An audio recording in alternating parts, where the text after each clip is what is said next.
Good morning and welcome to New Beginnings House of Worship as we come to worship God in spirit and in truth. We thank you for joining in with us today as we come to worship God. We're going to ask Sister Rosalind Turnipseed to come and greet you and welcome you into this worship experience. Rosalind? Good morning, everybody, and welcome once again to New Beginnings House of Worship. Thank you for joining us this morning. This is a beautiful morning that God has blessed us with, and we just thank Him for the many blessings that He has already uh, put upon us just from this short time that we just woke up this morning. He is blessing us and being with us.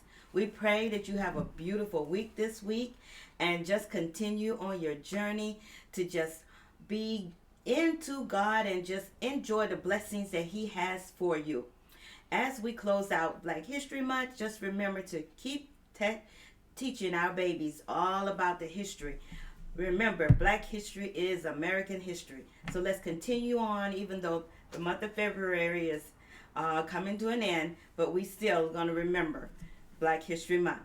So have a wonderful week and just have a beautiful day. Pastor Turnipseed. Thank you, Rosalind. And so, as we continue on this journey with Black History Month, we will bring to you our Black History moment today. And our person that we'll be looking at is Trayvon Martin. Trayvon Martin. Trayvon Martin was born on February 5th, 1995, in Miami, Florida, to Sabrina Fulton and Tracy Martin in Miami, Florida, and attended both Norland Middle School and Highland Oaks Middle School in North Miami-Dade County, Florida.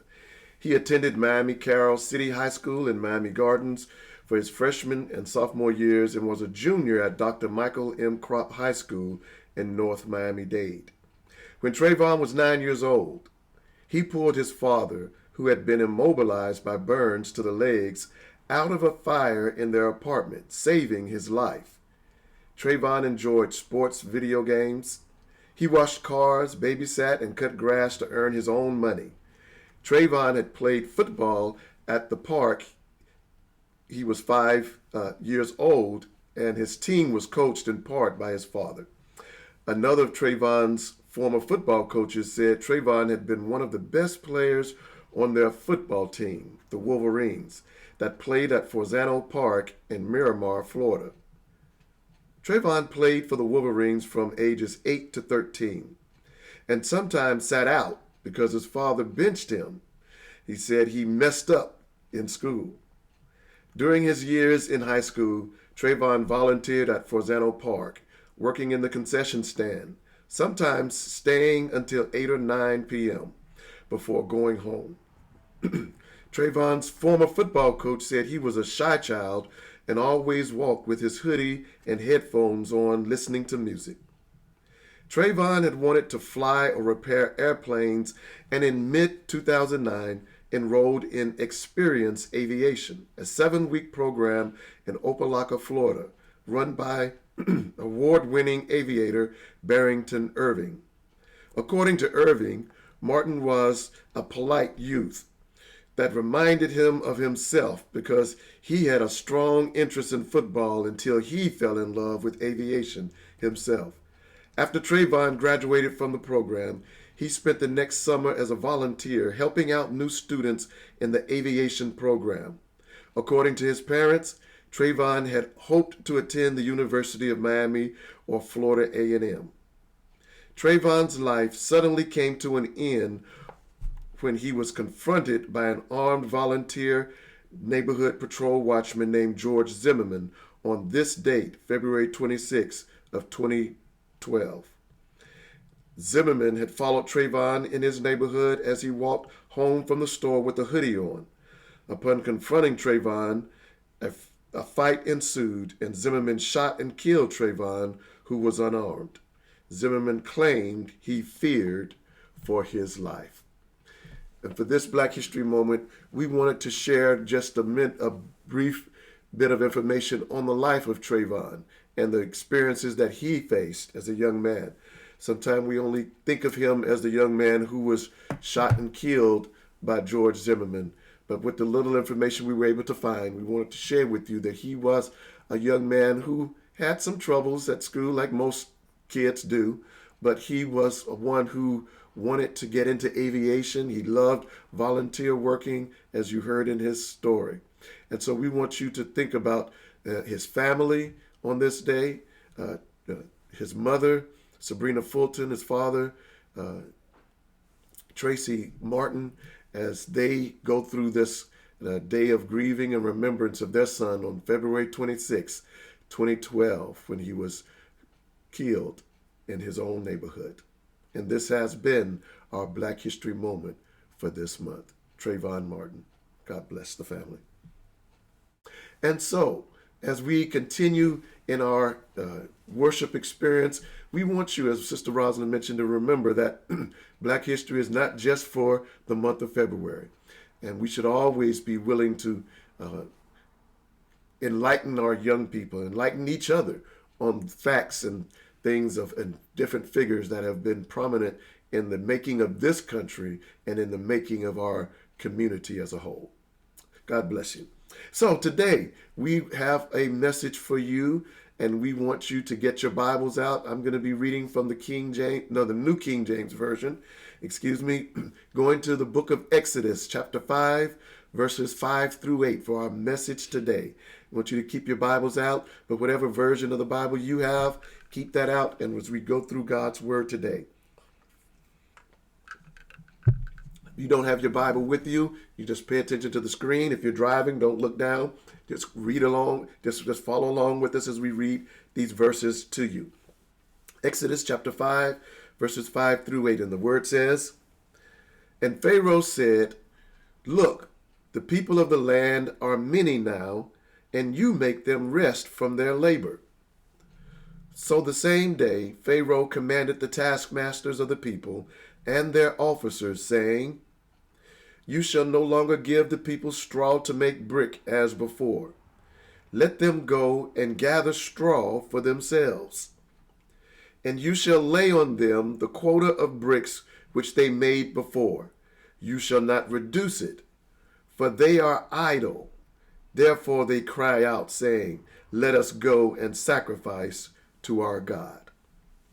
Amen. Thus ends the reading of God's Word. And so just for a thought today, we want to leave you with this message. Yes, I can. Yes, I can.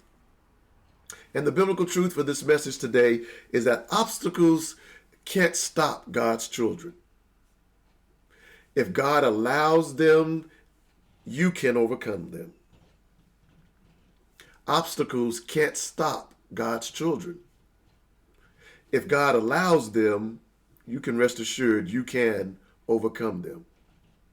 This message, "Yes, I can," is reminiscent of the message of Barack Obama and during his campaign, "Yes, we can." He repeated over and over.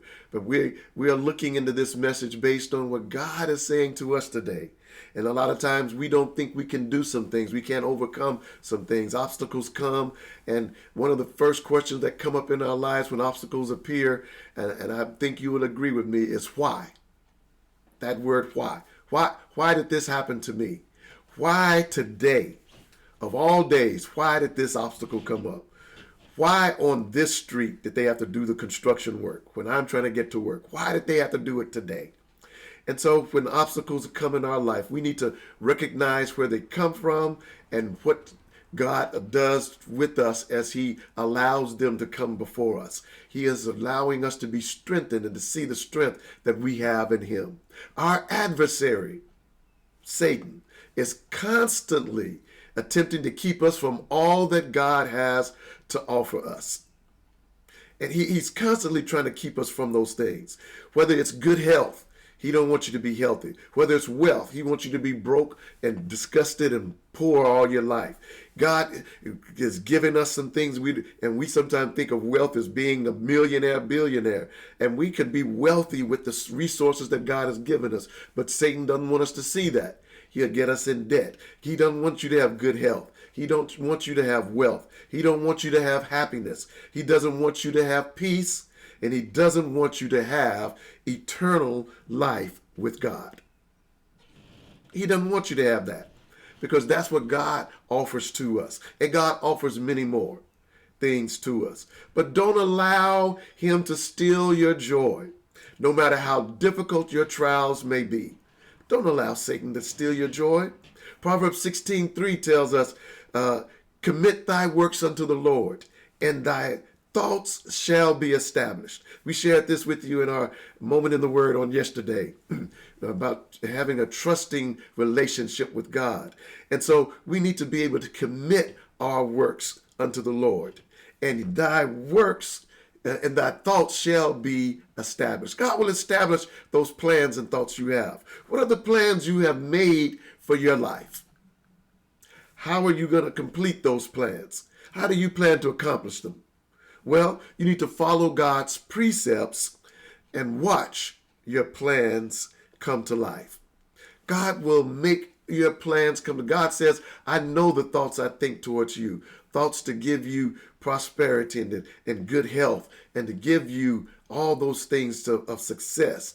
God has already planned for us if we accept him and commit our ways to the things that he's done. And so he's saying that whatever those thoughts and plans that you may have, if you're committed to my works, I will establish them in your life. That's good news. Tell yourself, yes, I can. Yes, I can.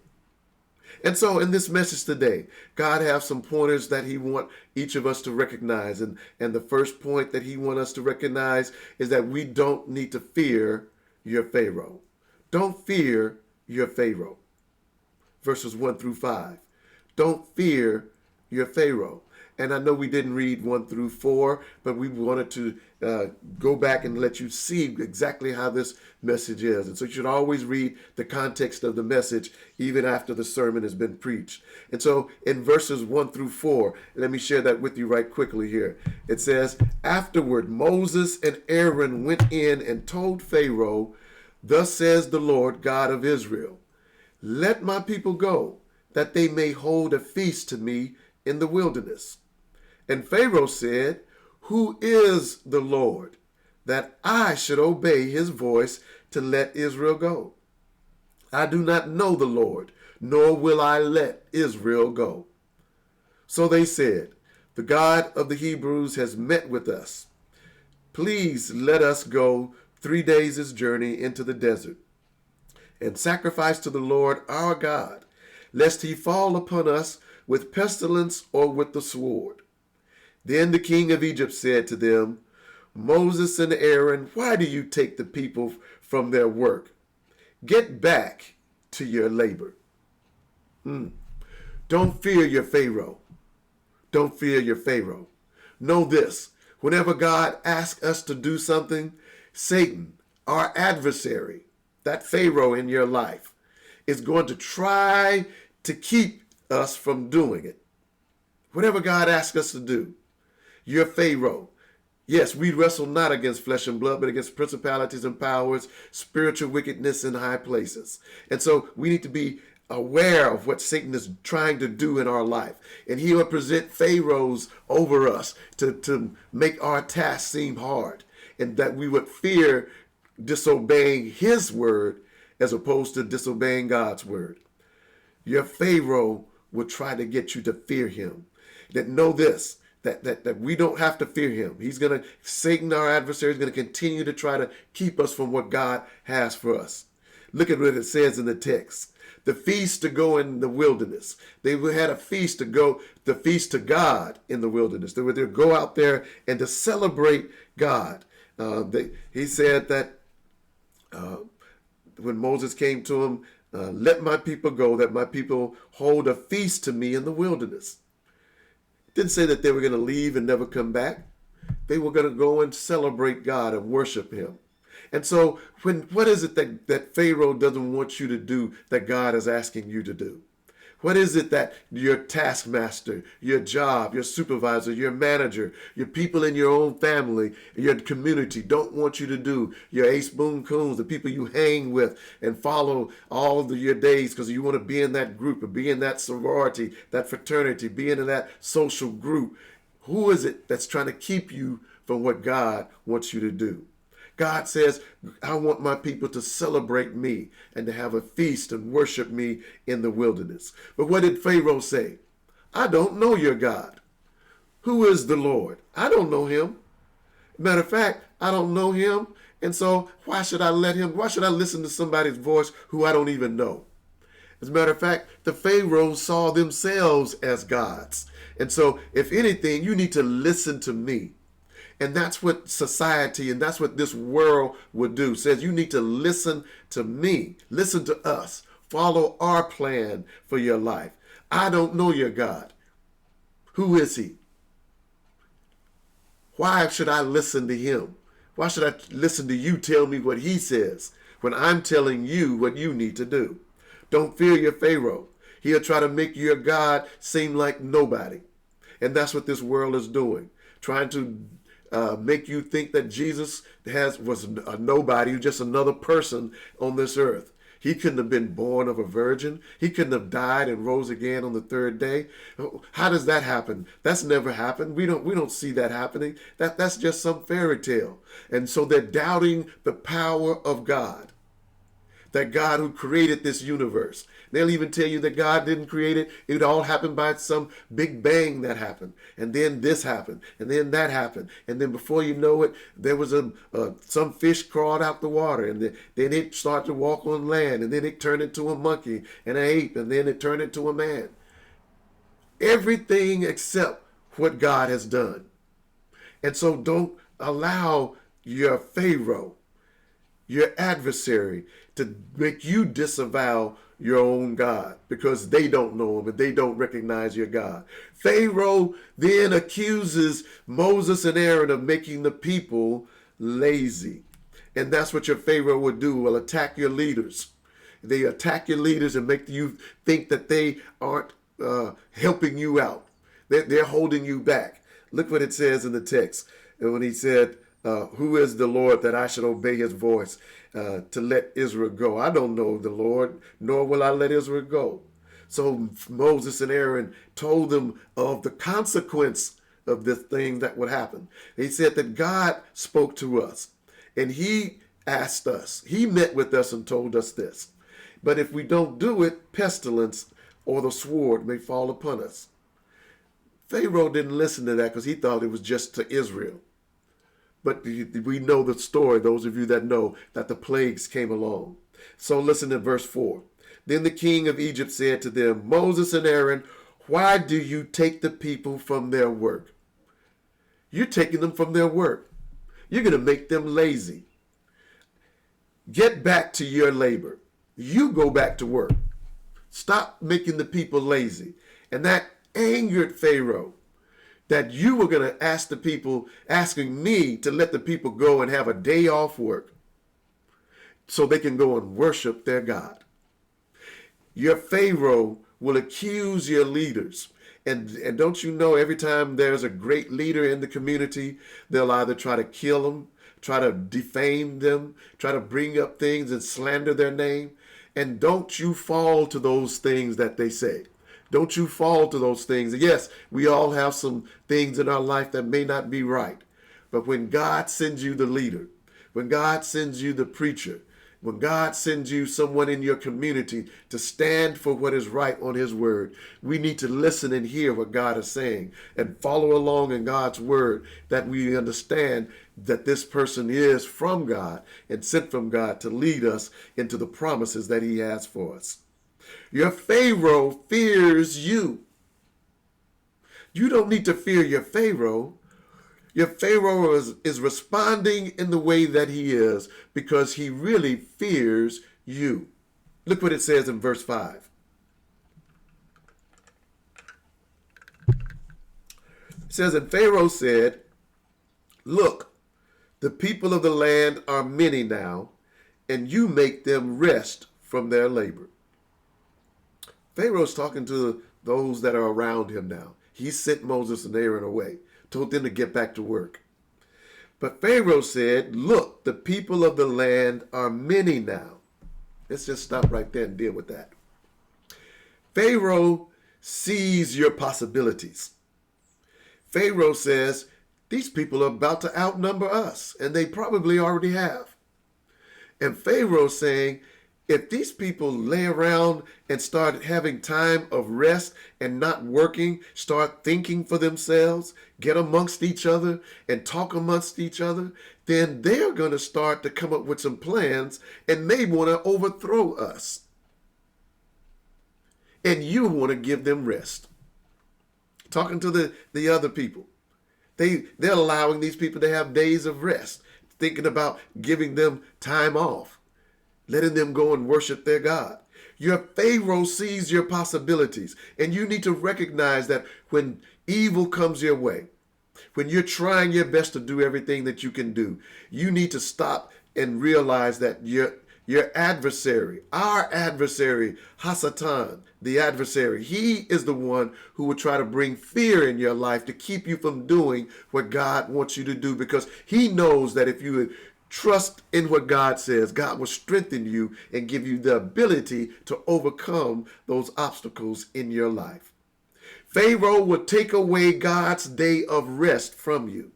When God created the heavens and the earth, God worked, and then he said that he saw it that he'd done and it was good. And then the next day, and the next day. And then on the seventh day, God said that it was good and he rested from his labor. Don't you know God could have just framed the world in 6 days and not even had the seventh day of rest? But God did so because it is important for us. God didn't need rest. God wasn't tired. God said, I want to model something for you, the people that I've created and this world, that you can stop and enjoy all that I've created for you. You can have time to worship me, celebrate me, and give me the praise that is due, and recognize that I have done this great thing for you. And you can just relax and enjoy your life and enjoy the things that I've given to you. But what do? We want to follow the Pharaoh and do all the work that he's asked us to do. We need to not fear Pharaoh. And we need to know that God has a plan for us. And we can overcome those obstacles. Tell yourself, yes, I can. Yes, I can overcome those things. Yes, I can go forth in the power of God and not fear the Pharaoh that comes at me. The second thing God wants us to see in this message, verses 6 and 7, don't fear the loss. Don't fear the loss. Pharaoh wants you to fear losing some things, the things that he can take away from you, to keep you in burdens, keep you labored in labor and burdened down, that you don't have time to even think about resting. Because if you do, I'm going to put all of my resources towards punishing you for thinking of that. Isn't that what they did in slavery? Isn't that what they do when they come, and when the adversary, our enemy, tries to provoke fear in people and then show you some things and say, if you don't do what I ask you to do, I'll take this from you, your family, your children, your house, your home, your wives, your own sanity. Don't fear the loss. Verses 6 and 7. Look what it says here in this text. So the same day, Pharaoh commanded the taskmasters of the people and their officers, saying, You shall no longer give the people straw to make brick as before. Let them go and gather straw for themselves. He's going to take something away from them. He says, we've been giving them straw all this time, and now they want a day off? No, this is what we'll do. Stop giving them and make them go out and get it themselves, that they continue in this labor. What is it that the world has given you that you think you can't do without? What is it? What is it the world has given to you that you think you can't do without? Is it public assistance? People living in public assistance, whether it's in public housing, whether it's what we used to call food stamps, the EBT card, or whatever else resources that they give to you. And it's good that our government would try to help people. But you look at some families, they've been on public assistance for 3, 4, 5 generations. And now they have become so accustomed to it. Some people, not everybody, we don't want to paint everybody with a broad brushstroke, but some people won't even go to work. They'll have more children so that they can have more public assistance, because this will help me get more money. And so whether it's public assistance, don't fear them taking it away. And now gentrification comes along, and it's putting people out of these areas and tearing these houses down and building. And they're saying no longer can you receive this public assistance, because now we need to do something else with it. We want to make money off of this land.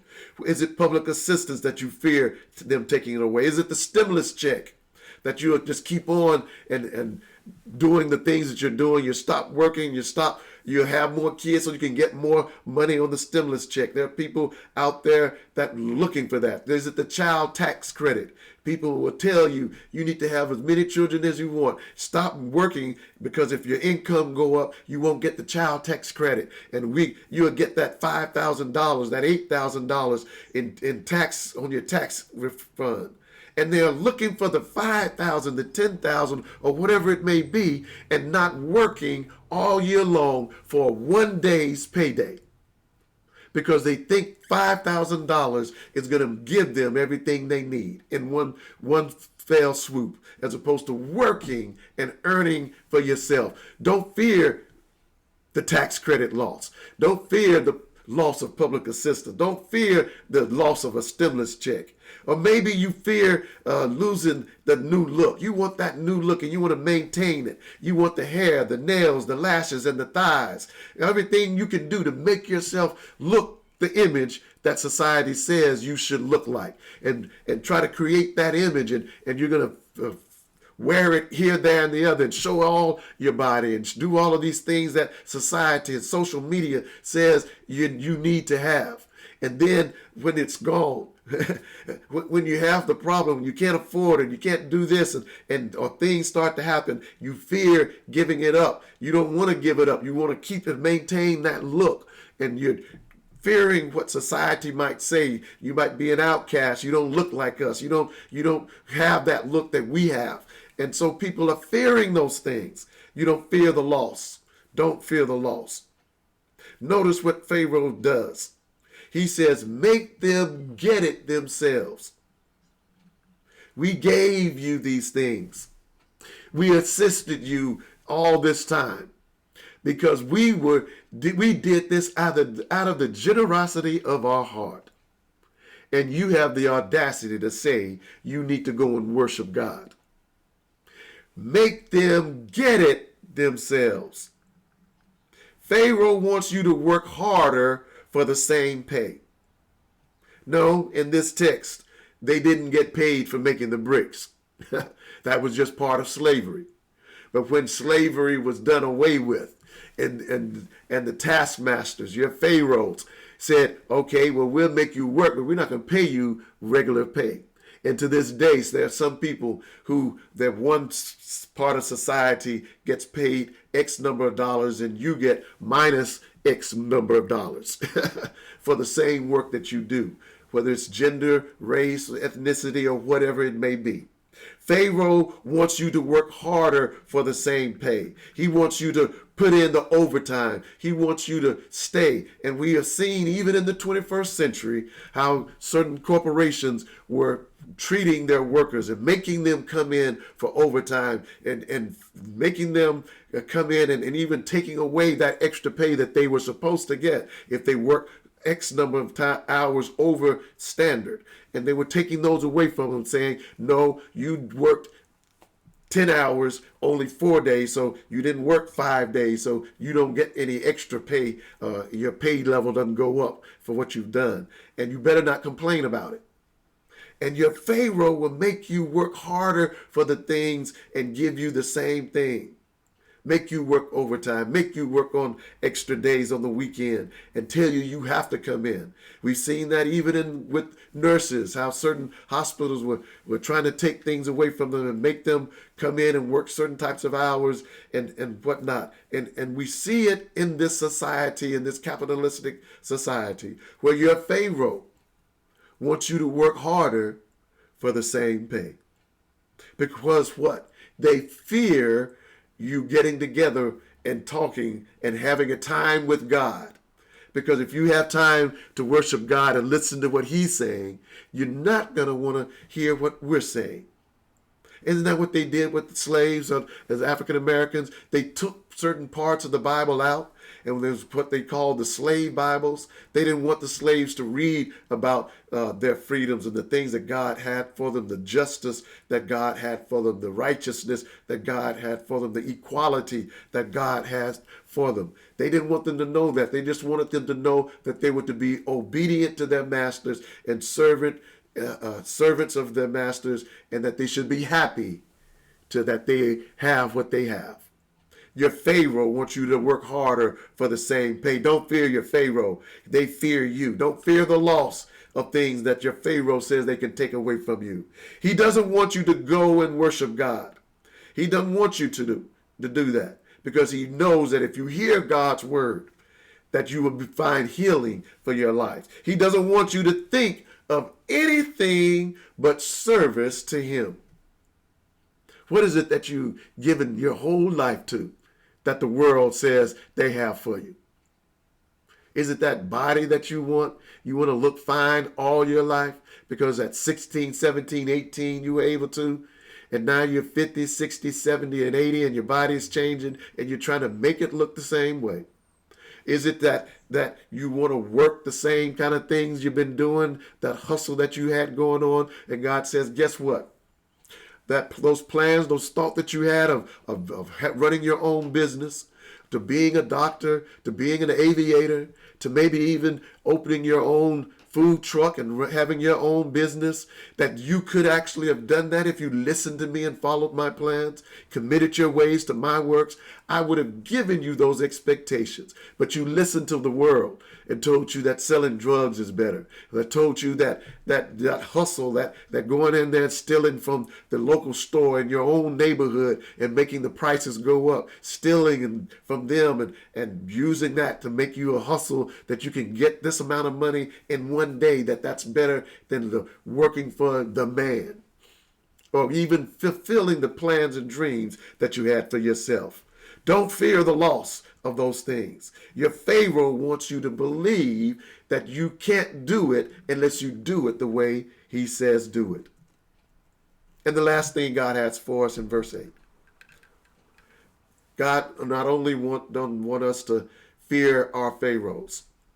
God doesn't want us to fear the loss of things that your Pharaoh says he can take away from you. But God also wants you to know that God will provide. God will provide. Look at verse 8.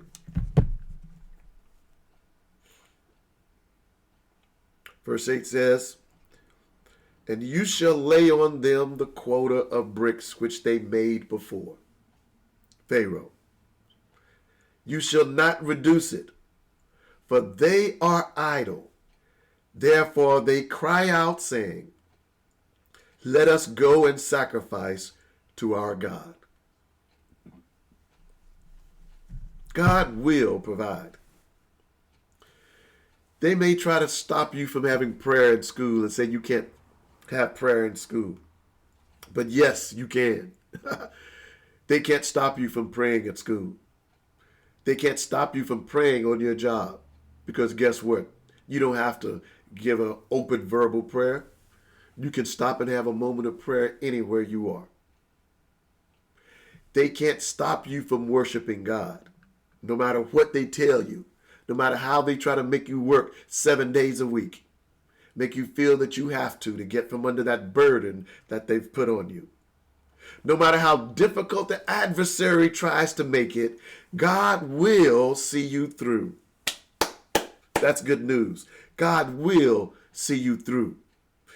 You will be forced to do overtime to keep you from time with God. They will make it where you have to come in. There are some plants that say, no, such and such is happening. We need to get this production out. You have to come in on these days. If not, you're fired. Don't let them entice you even with the thought of making double pay. And in some jobs, I've heard of even triple overtime, depending on how many hours of overtime you will do. And they'll use that to keep you away from worshiping God. And I say they will, it's the adversary, Satan, in the form of your Pharaoh, your manager, your supervisor, your family or your friends, trying to keep you from things. And don't you know your family tell you that you need to keep on working so you can bring some money in here to help us because we're too lazy to get out and work for ourselves.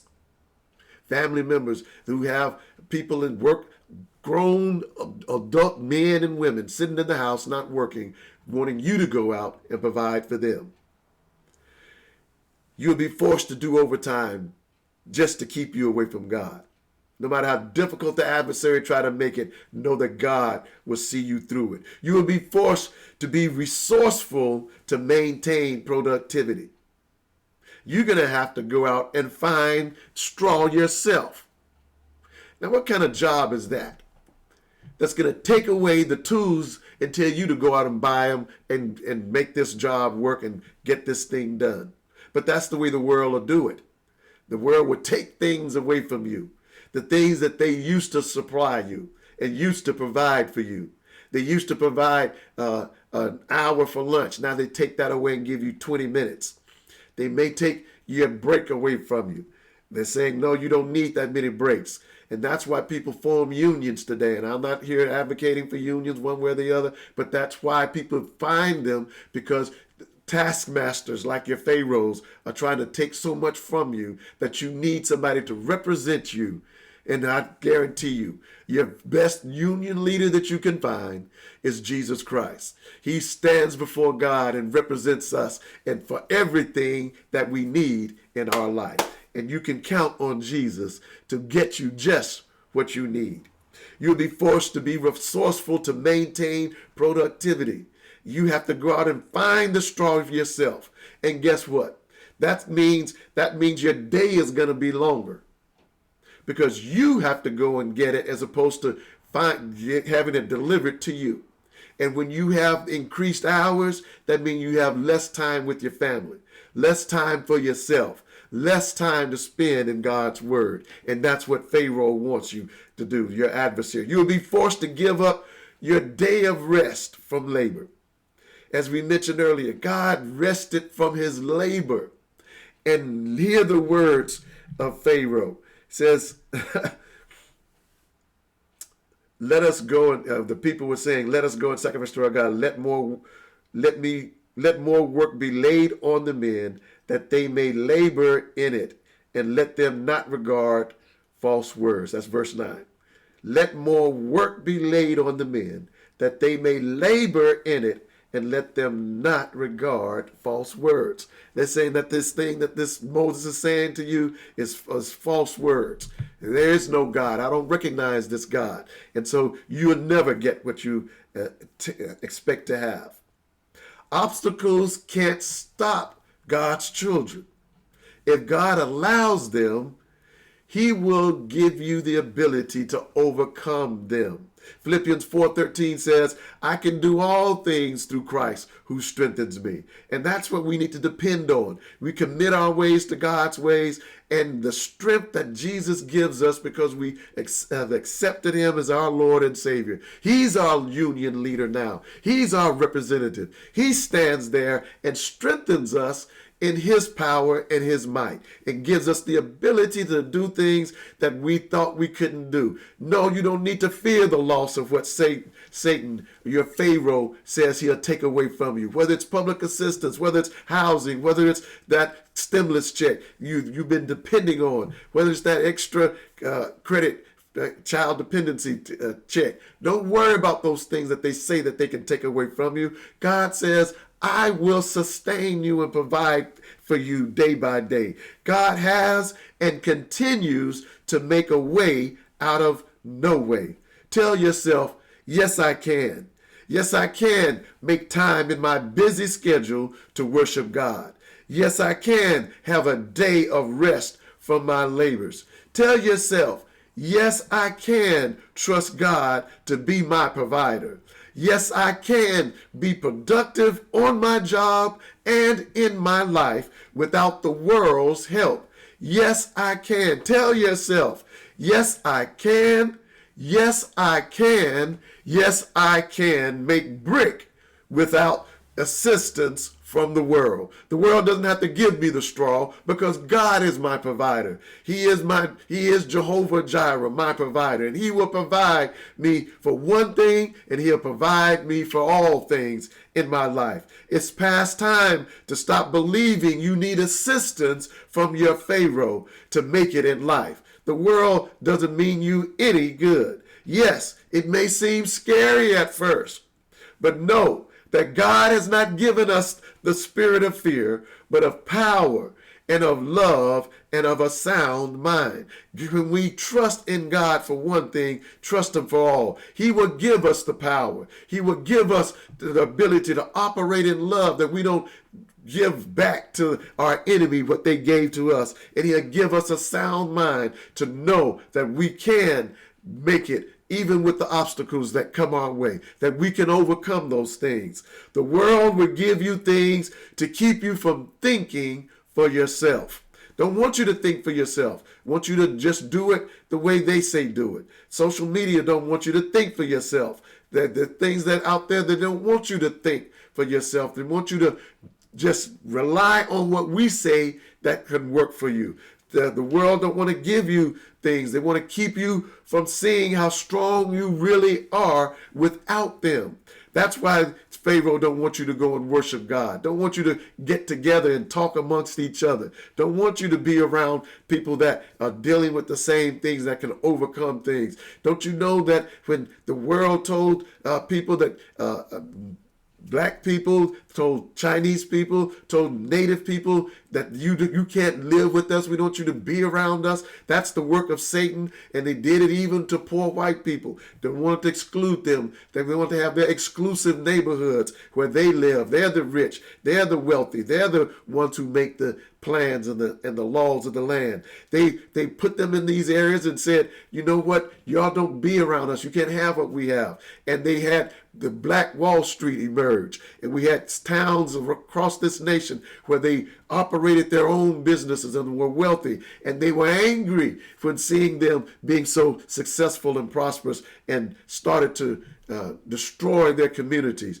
rounding up the Japanese when the war broke out, when they sent planes over here and bombed Pearl Harbor, and they just rounded up and put them in concentration camps, round up the native indigenous people of this land and put them on reservations. Gentrification has been the way this nation formed itself, by taking what someone else has and using it for them and for themselves, and telling them what they can't do and what they can do. And you have to depend on assistance from us. And if you don't, we'll take it away from you. That's the work of the adversary. We wrestle not against flesh and blood, but against principalities and power. They don't want you to see how strong you really are without them. And they don't want you to have a sober mind. They want to keep you from thinking clearly. That's why drugs are so prevalent in this country. Don't you know that it's no accident that drugs are in the black and brown communities more than other places? Don't you know it's no accident that people of black and brown color and hue would face much harsher penalties for certain types of drugs and others won't? Don't you know that they will provide ways for people on opioids and other types of addictions to help them, but they will incarcerate people of black and brown color for having small amount of minor drugs that don't do as much as the opioids? and won't provide any sort of assistance, that's because they fear you coming together. They don't want you to have a sober mind. They'll put all the alcohol and drugs in your neighborhood just to keep you from having a sober mind. God says, I will give you power, love, and a sound mind.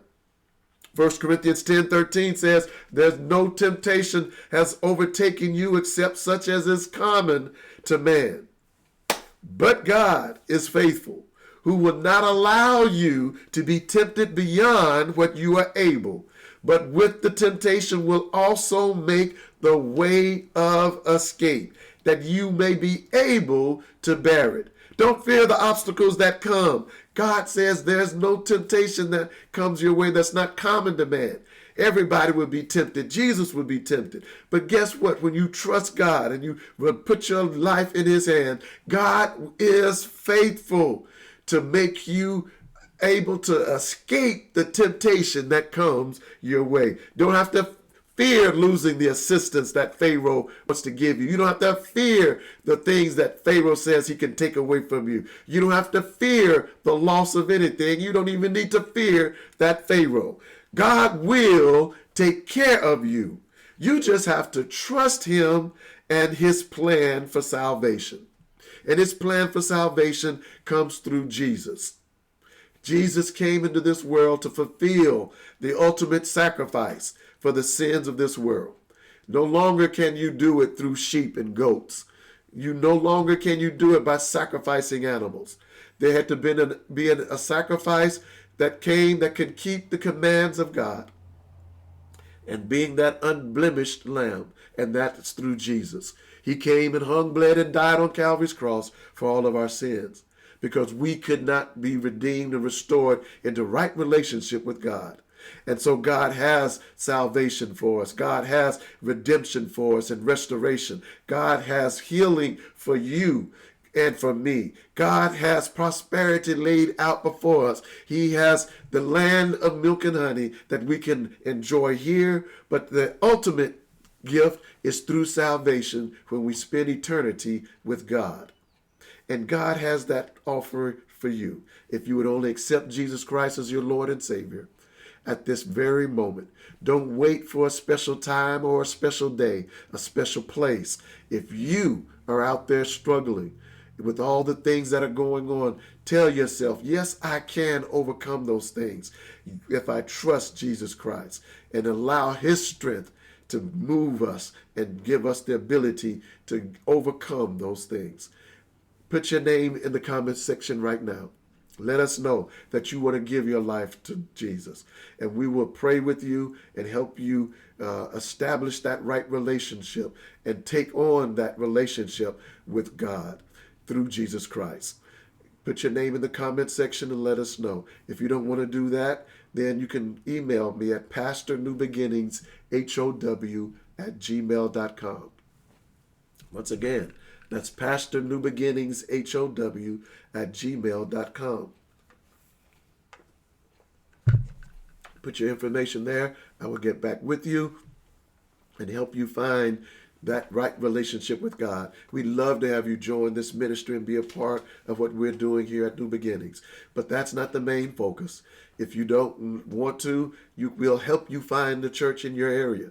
If you're in Nashville, we'll help you there. If not, if you're in another city, we'll help you find some church that is a Bible-believing, Bible-teaching church that will help you overcome the obstacles that you face in your life. Maybe you're out there and you've already given your life to God and you're a prodigal son or a prodigal daughter. We'll help you get that restoration that you need. You can put your name in the comment section, email me at pastornewbeginningshow@gmail.com, or you can contact me on my cell number 615-473-5464.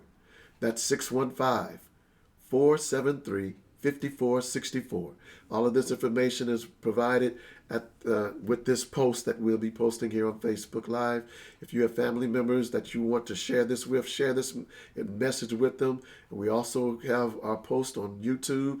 Look for us, New Beginnings House of Worship on YouTube, and see our messages there.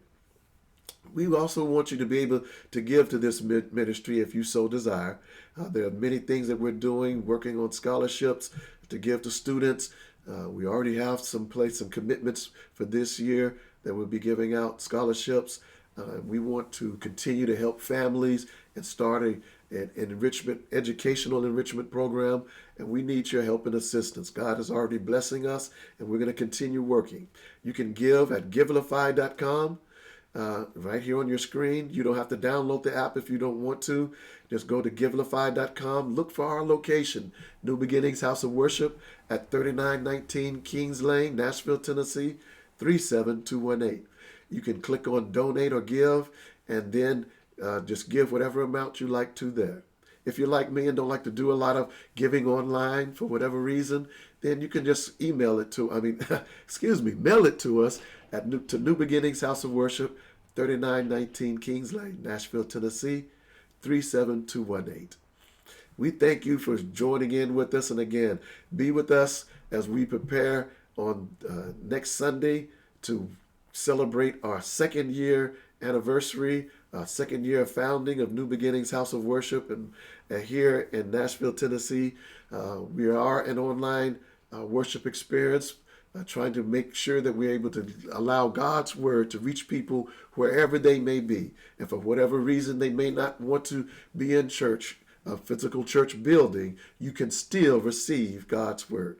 So join us and join in with us, and as we worship God in spirit and in truth. We'll be celebrating 2 years next week of ministry here, and you can share this with your family and friends. God bless you. God keep you. The Lord bless you and keep you. The Lord make his face to shine upon you and be gracious unto you. The Lord lift up his countenance upon you and give you peace. God bless you.